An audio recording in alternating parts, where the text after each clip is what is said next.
Back pain కానీ, neck pain కానీ, లేదా డిస్క్ ప్రాబ్లమ్స్ కానీ సమస్య చిన్నగా ఉన్నప్పుడు వచ్చి ట్రీట్మెంట్ తీసుకుంటే చాలా ఈజీగా తగ్గిపోతాయండి. చాలామంది ఏం చేస్తున్నారంటే, సార్ మేము పని చేస్తున్న ఒత్తిడి వల్లనే నొప్పి వస్తుంది, మేము చేసే వృత్తిలో ఒత్తిడి వల్లనే నొప్పి వస్తుంది అని చాలామంది అనుకుంటూ ఉంటారు.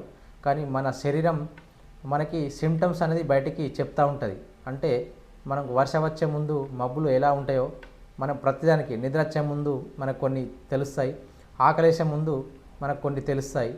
సో కాబట్టి వాటిలాగానే మనకు బ్యాక్ పెయిన్ వచ్చే ముందు కూడా కొన్ని సిమ్టమ్స్ అనేది బయటికి కనిపిస్తుంది.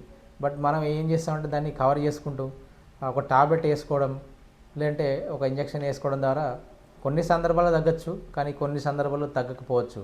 సో కాబట్టి సరైన టైంలో దానికి సరైన ట్రీట్మెంట్ తీసుకోవడం, సమస్య ఎక్కువ కాకముందు ఆ సమస్యను ట్రీట్మెంట్ చేయడం ద్వారా మనం ఈజీగా బయటపడవచ్చండి.